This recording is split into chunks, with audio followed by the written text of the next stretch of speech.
Well, good afternoon. It's great to be here in beautiful riding of Willowdale with our local champion, MPP Stan Cho. I just love the people of Willowdale. This community is home to some of the hardest working small business owners that I know in this city. At Korok Supermarket is a perfect example. This supermarket was founded in 1989 by Mina and Mo, who immigrated to Canada from Iran, and is run by their son Sam. And I know the supermarket is a staple for this great Iranian community here in the GTA. Our small business owners work their backs off day in and day out because they're building something of their own. Something they couldn't build anywhere else but here in this land of opportunity. And I'm also here today with our Finance Minister, Rod Phillips, our Small Business Minister, Prabmeet Sarkaria, and the Mayor of Toronto, John Tory. Mayor Tory has worked closely with us during this pandemic, and I thank you, Mayor, for all your support. And we all agree we need to rally around our small businesses right now.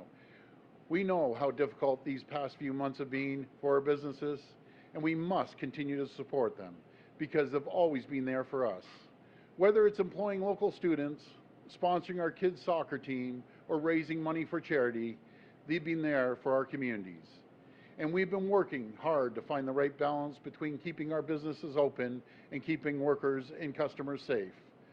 That's why we introduced the COVID-19 response framework. The framework is designed around early intervention, acting quickly when we start to see problems in a specific area, because it's critical that we're sending resources and acting as soon as possible. Through this early intervention, we hope to avoid large-scale lockdowns to ensure that public health measures are targeted, incremental and responsive to the limit of the spread of COVID-19. The framework is a baseline for the whole province, which also allows us to focus in on the areas which have been the hardest hit. We're working with Mayor Tory, Dr. Davila, and her team to help transition the City of Toronto into the new framework on November 14th. My friends, the reality is, as we've seen across the country and around the world, these numbers are going in the wrong direction. This virus is spreading at an alarming rate all over the world, and unfortunately, Ontario is no exception. We all need to be extremely vigilant right now. The situation is concerning, and we need to remain on high alert. That is why we're working with Toronto and Peel Region to ensure that all necessary steps are taken as we move forward with our framework. The situation is changing rapidly, and we need to keep listening to our health experts. We need to take steps necessary to keep people safe, and we will. For businesses like Korok Supermarket, its laddered approach, public health measures will provide clarity and certainty on the status of their community and region. I also want to thank Korok Supermarkets and the thousands of businesses across the province who have taken extra steps to protect their workers and customers. In fact, I want to give a special shout out to all the independent grocers out there who have stayed open throughout this pandemic. You're not only essential, you've been real champions, and thank you for all your hard work to keep the shelves stocked. But we know many small businesses still need support. COVID-19 will be with us for a little while still. And that's why Minister Phillips introduced last week our 2020 Ontario budget, Ontario's action plan to protect, recover, and support. This comprehensive action plan delivers over $4.8 billion to support our economic recovery and help small businesses get back on their feet.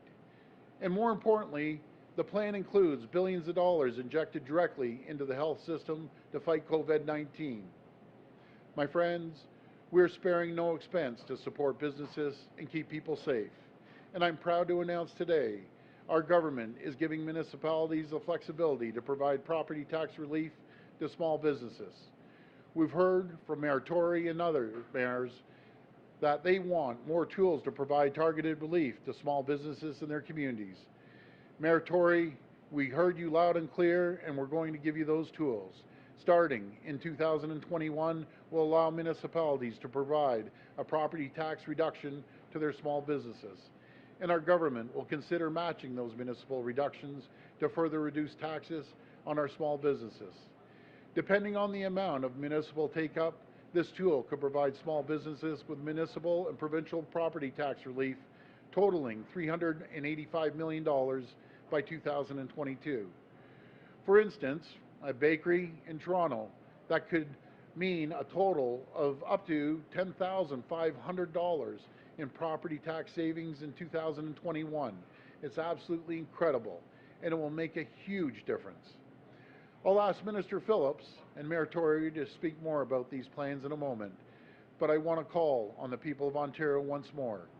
Please shop local, order takeout from your favorite restaurant, pick up a hot meal from a store like this one, or stop by your local bakery to pick up some treats. As the holiday season approaches, please shop local, wear a mask, practice physical distancing, and wash your hands. These simple steps will help people stay safe and keep businesses open. Those simple actions mean the world to our small businesses, and together we can all make a huge difference. Thank you, and God bless the people of Ontario. Now I'll hand it over to Minister Phillips. Thank you, Premier, and good afternoon. It is great to be here in Willowdale with my colleagues, Premier Ford, Minister Sarkaria, and my parliamentary assistant and the great MP from Willowdale, Stan Cho. It's also just great to be here with Mayor Tory. He has been such a leader during this pandemic, and we all appreciate the leadership, and I appreciate his friendship. On Thursday, I introduced Ontario's 2020 budget, the next phase in our government's response to COVID-19. Ontario's action plan: protect, support, and recover. Our plan has three pillars. First, we are protecting people from this deadly virus by increasing our health investments to $15.2 billion. Second, we are building on our earlier relief to provide a total of $13.5 billion in direct support for families, workers, and employers, in addition to $11.3 billion in cash flow support.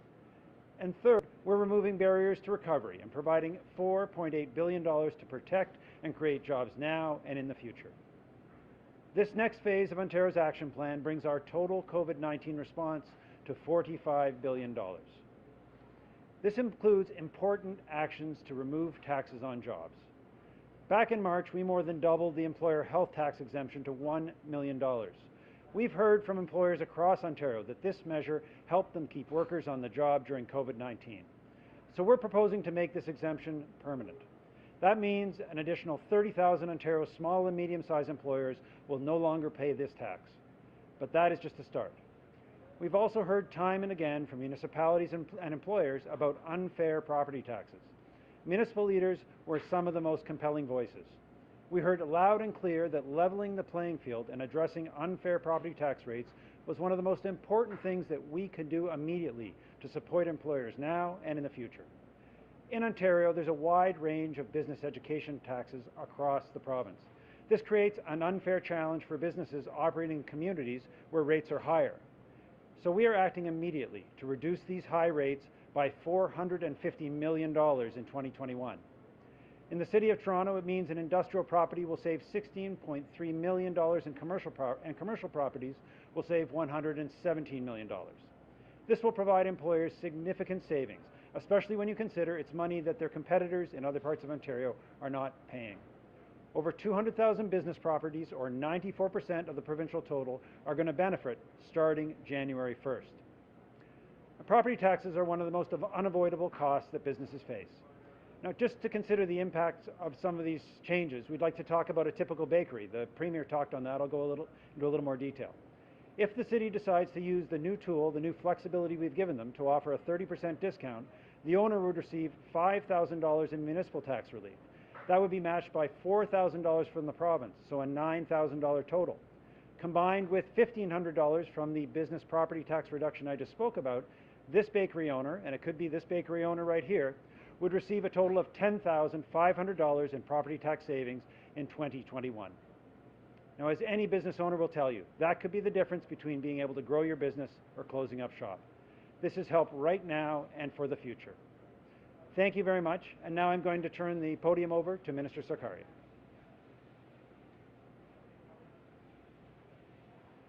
Good afternoon, everyone. I'd like to start first by thanking Premier Ford for his leadership and his commitment to small businesses. He has provided a steady hand during one of the most difficult and most challenging periods in our province's history. As Ontario's Minister of Small Business, I can say without hesitation that small and Main Street businesses are an essential part of our communities and are vital to our economic recovery. These businesses sustain thriving communities, support supply chains, and connect regional economies. Many of them grow into the game-changing companies Ontario is known for worldwide. However, the past several months have not been kind to our small and Main Street businesses. They've been deeply impacted by COVID-19. Yet, these innovators have never stopped serving the people of Ontario. They have shown great determination, and our government is prepared to do the same. We will do whatever we can to help them survive this pandemic. We are working to ease their regulatory burden, cut their costs, and save them money so they can reinvest, grow their operations, and put more families to work. Our budget affirms Ontario's commitment to small business recovery, renewal, and growth. Together with the Main Street Recovery Act and our small business strategy, we are delivering a plan that will help more small businesses rehire staff, rebuild, and re-emerge stronger than before. We are helping businesses go virtual with Digital Main Street so they can still connect with customers when face-to-face isn't an option. And we are helping them stay open and stay safe by offering a grant of up to $1,000 for the cost of personal protective equipment. Applications for the $60 million Main Street Relief Grant will be accepted beginning on November 16, 2020. Eligible businesses, whether applying for the Main Street Relief Grant for PPE or for property tax or energy rebates in affected regions, will be able to apply for this funding through a new online portal using one application. We are making it as easy as possible for business owners. For more information and to find out if your business qualifies, please visit ontario.ca/smallbusiness. Our government's 2020 budget provides a roadmap to recovery and a clear plan to support small businesses during this pandemic. And it speaks to our commitment to never stop fighting for them. And now, I'd like to pass it over to the Mayor of Toronto, His Worship John Tory.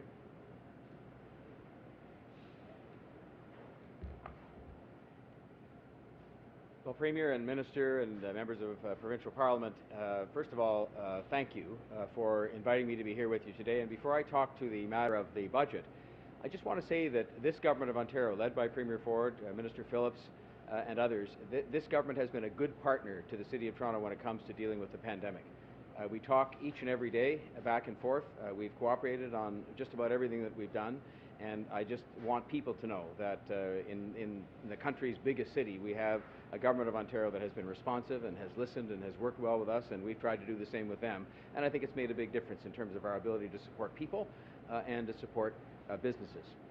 Now, I've had a chance to visit this grocery store a number of times, and I know it's become a frequent destination of choice, not just for the Iranian community, but for the entire surrounding community. They have things here that people don't have anywhere else. And one thing I know for sure, the Premier, Minister Phillips, myself, we are absolutely united in doing everything possible to help people and businesses during the ongoing pandemic. A lot of the challenges facing small business existed before. They had many challenges with many different things, but COVID-19 has really brought that home. It is hurting people, and it is hurting businesses. We know that, and it is our job as governments to help them. Our number one priority right now for all of us, I think, is to stop the spread of the virus in our city and across the province. We need healthy people in order to have a healthy economy. But we also need a healthy economy to have truly healthy people, people who have the stability and the dignity of a job, the ability to provide for themselves and for their families. And so I'm here to say that the initiatives announced in the budget will help us to help businesses so that they can stay open and continue to be the backbone of our economy, not just so they can stay open, but so they can grow and thrive and employ more people and frankly make more money. There's nothing wrong with that because they reinvest that in making their business bigger and creating even more jobs. And so I'm very pleased to stand here with the Premier and with the ministers to support businesses during these tough times and to support these measures that they have brought forward in their budget. By cutting the business education tax rates, the Government of Ontario is helping businesses save $133 million in Toronto alone. That's $133 million in Toronto alone. The tax rate is being reduced from 0.98% to 0.88%. That's a cut of about 10% for Toronto commercial properties, and that's significant. For some Toronto businesses, this measure alone, before we even get to the separate tax bracket, will mean savings of over $1,000. To put that into further perspective, I want to provide some examples of how this will impact businesses in various regions within the City of Toronto. For a Scarborough fruit and grocery store, for example, with a current value assessment of $988,000, this means $988 in annual savings, year after year. For a North York market, similar to this one, that we're visiting here today with a CVA of $1.89 million, the savings will be $1,890 every year. And for an Etobicoke Food Mart with a CVA of $1.54 million, the savings will be $1,540 each and every year.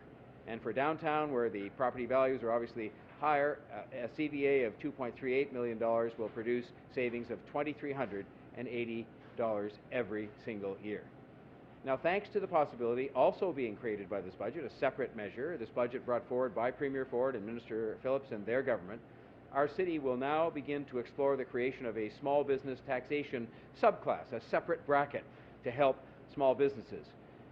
Based on preliminary research, this tax subclass, a separate tax bracket for smaller companies, could save those small businesses thousands more. You heard the minister make reference to that in the form of lower property taxes, and this would be revenue neutral to the city thanks to the fact that the province is going to be contributing to this and thanks to the way the tax system works. So I want to thank the province for coming forward with these measures in the provincial budget.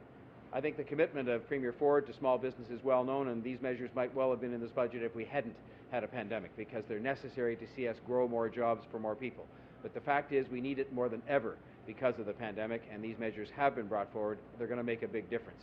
We've worked well together throughout the pandemic because we know people want their governments cooperating at the best of times, and especially during the tougher times like we're experiencing now.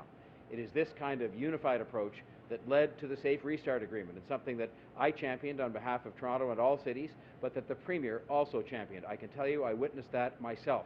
He championed it with his fellow premiers, and the Deputy Prime Minister of this country and the Prime Minister championed it at the federal level. And that agreement is helping cities, including the City of Toronto, with financial shortfalls like transit revenue losses due to the pandemic. Together, these two governments helped Toronto and helped Torontonians avoid huge tax increases or massive service cuts at a time when people can't afford either.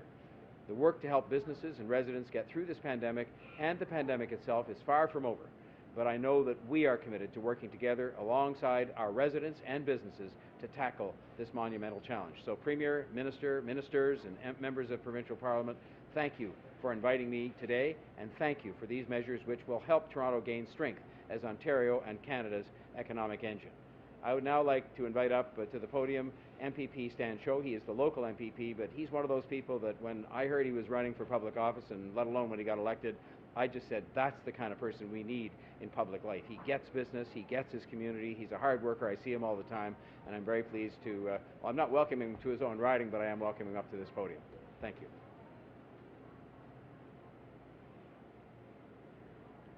Well, thank you very much. Good afternoon and welcome to Willowdale. I want to thank the Premier, Minister Phillips, Minister Sarkaria, and Mayor Tory for visiting my neighborhood today to talk about critical measures to support our small businesses. You know, when my parents immigrated to Canada from South Korea in 1970, like many new Canadians, they got their start in a small business.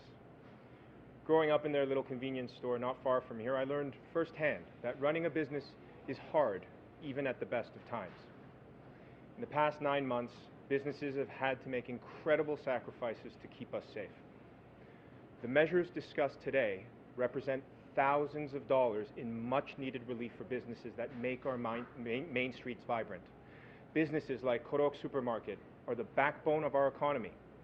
They create jobs, provide essential goods and services, and drive our economic growth. but they're also the beating heart of neighborhoods like Willowdale. Up and down Yonge Street, you'll find Persian grocers next to Chinese restaurants, Korean karaoke bars, and Russian bakeries. It's truly the world in one neighborhood. So I look forward to continuing to work with Premier Ford and Minister Phillips in protecting our small businesses today while preparing for our economic recovery tomorrow. Thank you. We'll go to the phone line for questions. First question, please. Just right before we go to questions, I want to introduce Mina and Mo. Do you have a second? Come on up here. Mina, don't be shy. Thank you. These two folks came from Iran, true entrepreneurs, started in a small business. And folks, you want to see a great story, you have to come by Yonge Street here, Korok Supermarkets, and they have, as the mayor was saying, they have everything plus everything. So thank you for your entrepreneurship. Thank you for your leadership within your community. And I understand Sam is helping out. So Sam, your son, he's doing a great job. So thank you so much. There's Sammy. Anyways, thank you. Appreciate your level of success. First Okay, question, ready. please. Your first question comes from Travis Danraj with Global News. Please go ahead. Hi, Travis. Oh, hi there, Premier. Thanks for taking my question today. Premier, can you please provide the measures and indicators in the orange restrict zone of the province's framework? You know, when we put this together, we treated this as a baseline, Travis. And I believe it's a strong framework. It gives communities, cities, towns, guidance of where they're at, no matter if you're in the red or the orange, so on and so forth. And it gives them a lot of guidance and also gives them some certainty as well. As much as we see this as fluid as it has been and how quickly it moves, at least they have a good idea. And within any jurisdiction, the medical officer of health can add additional protocols, guidelines, so on and so forth. But at least we know where you're at based on the numbers. So we feel it's a very good framework, and it provides a good baseline. And it's all about early intervention, is seeing if we see an issue, we jump in there. And we jump in there by making sure we have better contact tracing. We have to make sure that we have the hospital capacity within that region. We have to make sure we continue the testing in that region. So that's what we're focusing on right now. Follow up? So I didn't hear any specifics on the measures or indicators in your answer. And Premier, if you have trouble articulating the measures that you were briefed on repeatedly and the new system that you approved of, how do you expect regular Ontarians who are getting up every day to find out there's some new change to what has become a bit of a dog's breakfast when it comes to these restrictions to understand them? And do you think you are at risk of losing the public listening to your government, since the messaging of late has been very confusing for people to digest? Well, I'm going to respectfully disagree with you, Travis. I think this framework that we put together makes it clear, gives people certainty, puts again a baseline together. And if you get into the numbers, that's when people start getting confused. When you're all over talking about numbers, people want to understand: are they able to open up the gym? Are they able to open up the restaurant? And when they go to the restaurant, when is the closing hour? How many people can sit at the table? Do they need to show ID? So I'll respectfully disagree. Next question. Your next question comes from Cynthia Mulligan with City News. Please go ahead. Hi, Cynthia. Hi, Prime Minister. Hello. Prime Minister Justin Trudeau just said, quote, "I would hope no leader in our country is easing public health vigilance because they feel pressure not to shut down businesses or slow down our economy."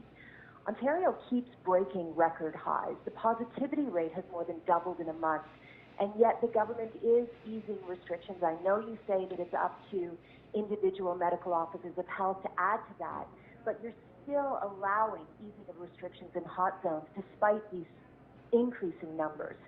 Is the Prime Minister speaking to you, and do you need to change your strategy? Well, I don't know if he's speaking to me directly, and if he is, I want to thank him for his ongoing support. But You know, we need more support for businesses. That's what we need. We need more support, financial support, and I'd be more than happy to sit down and talk to the Prime Minister about that support. Follow up? And we need, and then by the way, any federal money that comes, even the prior commitments, we need to start getting that flowing because it's not flowing as quickly as we'd like. Follow up? And that's Okay, on rent. Premier, you didn't answer my on rent question relief. about whether or not you need to change the strategy. I want to point out schools to you. Since mid-September, September 13th, as they started to open, cases among children 0 to 19 have gone up by 900%. Prior to that, they were steady at about 20 cases a day. Has your government forgotten about schools? And could that not be a major contributor to community spread? I mean, bars and restaurants and indoor dining, gyms, they've been closed for a month, and yet the numbers have still steadily gone up. Yeah. Well, Cynthia, what we're seeing around the world, no matter if it's schools or numbers going up in community spread, we see it across the country, we see it around the world, and I'm concerned. I'm really concerned, to be very frank with you. We're seeing the numbers escalate over the last few days, and we're taking action. We put $1.3 billion into contact tracing and testing. We put $300 million into backlog surgeries to catch up on the backlog surgeries. We put $450 million to expand hospital beds and hire more nurses. There's not a penny we're sparing to make sure that we support the communities. We're putting up pop-up testing centers as I visited it last Sunday with the mayor. It's all hands on deck. We're sparing no expense or sparing no resources. Next question. Your next question comes from Colin DeMello with CTV News. Please go ahead. Hi, Hi there, Colin. Premier. I'm trying to determine, so the color-coded system is the baseline. How far can a local medical officer of health actually go? Do they have the authority to issue a full lockdown in their specific region, similar to the one you had issued in March? Well, they do have that authority, but we've never taken that approach. Mayor Tory, myself, other mayors in Peel, local public health officials, they work with Dr. Williams on the health table. I know all the mayors in the region. We talk constantly. We collaborate. There's no light between us, and we're all trying to get through this. But I'll pass it over to Mayor Tory. Thank you.